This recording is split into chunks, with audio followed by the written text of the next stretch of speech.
Welcome back once again, all of my low carb friends, and for those of you who are here for the first time, welcome. First off, I want to thank all of you for being patient with me last week with having that nasty cold and sounding absolutely horrible. Thank you for being patient with that. I am back to normal for the most part. And today we are going to make a keto version of a seasonal favorite. Today we are going to make a keto pumpkin roll. And if you want a printable version of this recipe, you can check out my website at janet'sdeliciouslowcarbkitchen.com. You can find a printable version of this recipe and other goodies there for you. And if you're new to the channel and you want to see lots of easy, delicious, low-carb keto recipes, make sure you click that subscribe button and click the notification bell that's right next to the subscribe button. That way you can be notified every time I put out videos every Wednesday and Saturday. And if you'd like to help support the channel, make sure you scroll down in the description of the video. You'll see some affiliate links. Anytime you purchase anything using those affiliate links, a small portion of your purchase will go to me and help support the channel. So, while you do all that, let's get cooking.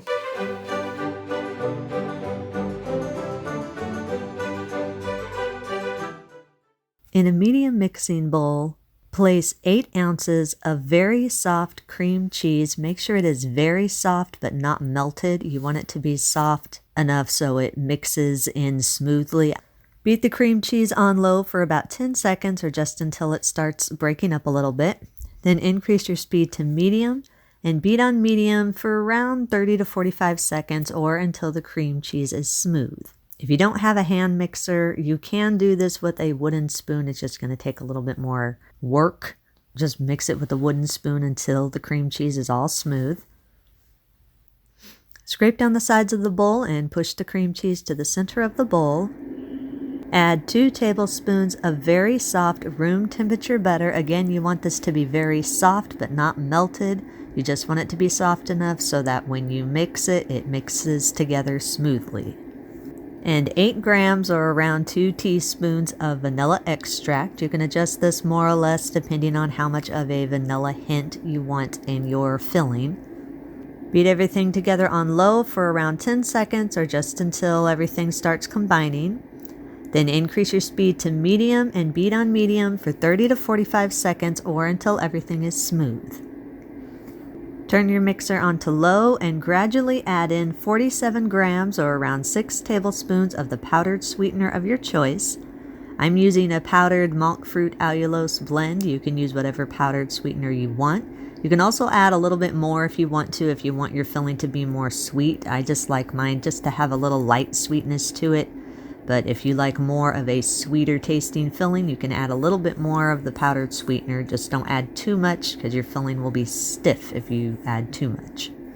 Once all the sweetener's been added, increase the speed on your mixer to medium and beat on medium for another 20 to 30 seconds just until everything is fully combined and smooth.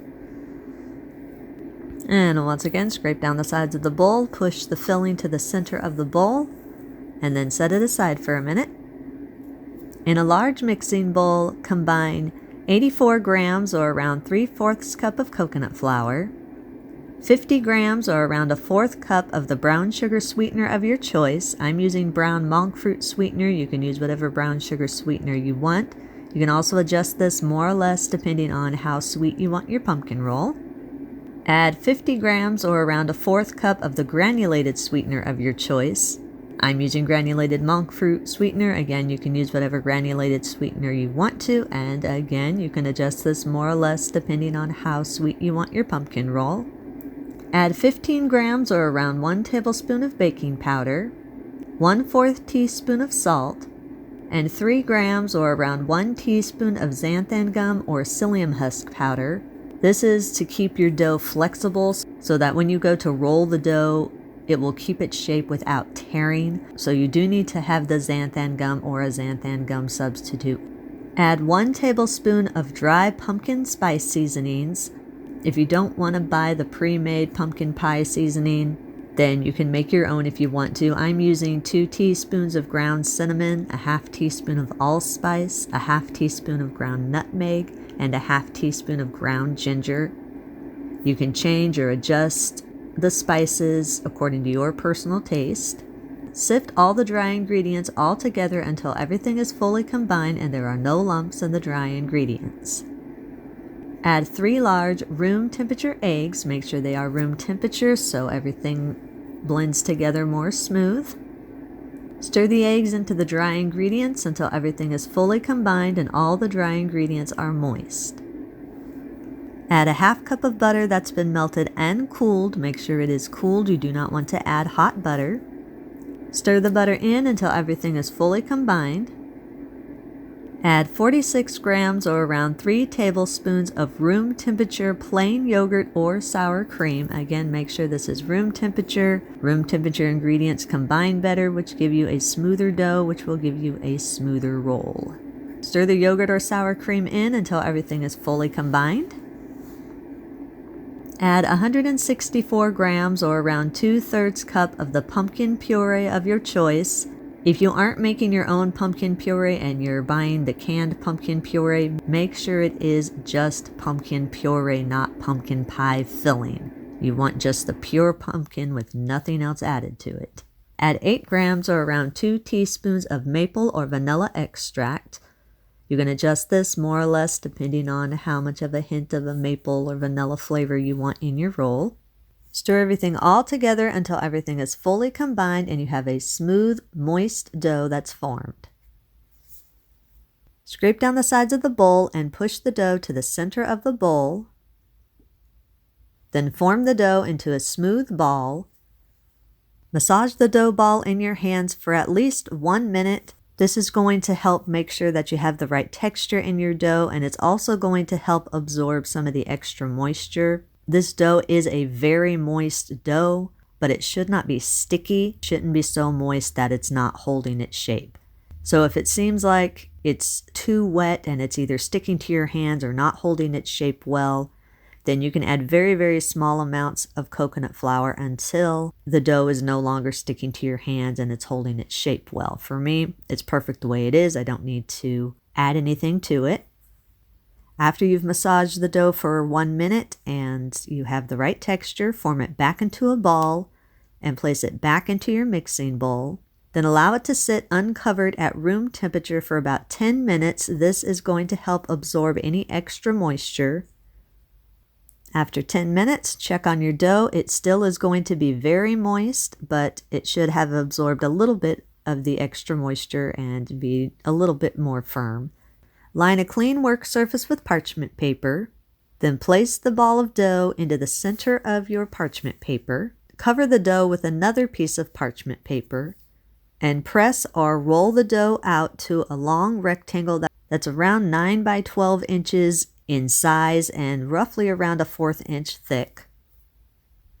Once you have your dough rolled out, then spoon the filling over the dough and use a butter knife or a spatula and evenly spread the filling over the dough. Make sure you leave about a 1/2 inch border around all the sides of the dough. That way when you go to roll the dough up, the filling won't squish out the sides. Once you have the filling all spread evenly and you have that 1/2 inch border all the way around, then take your parchment paper and start at the long edge that's closest to you and roll the dough up over the filling. Make sure you use the parchment paper to help steady and guide your dough. Make sure you do this very carefully. You don't want your filling to squish out. Also, as you're rolling it, make sure you keep the dough tight and smooth so you have a nice tight roll and no cracks in your dough. Once it's all rolled up, just dampen your fingers just slightly and rub your fingers across the seam so that you can seal it completely closed. Once it's all rolled up, continue to keep the paper attached to the roll. Then place it on a baking sheet and place it in your freezer for at least 30 minutes to firm the dough up. While your dough is in the freezer, preheat your oven to 350 degrees and line 2 large baking sheets with parchment paper. Then set them aside for just a minute. After your dough has been in the freezer for 30 minutes, remove it from the freezer. Then use a bread knife or a very sharp knife and cut the log into sections that are around a 1/2 inch thick or your desired thickness. However thick you think you're going to want your pumpkin roll slices, that would be the thickness that you're going to cut these.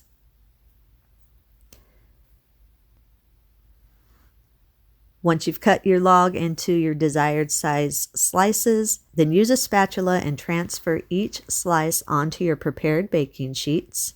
Make sure when you put them on your sheets that you leave about an inch or so of space between each one of the slices. These do expand a little bit when they bake, so you do need to make sure you have room. Then place the slices into your preheated oven and bake at 350 degrees for 15 to 18 minutes or until lightly golden around the edges.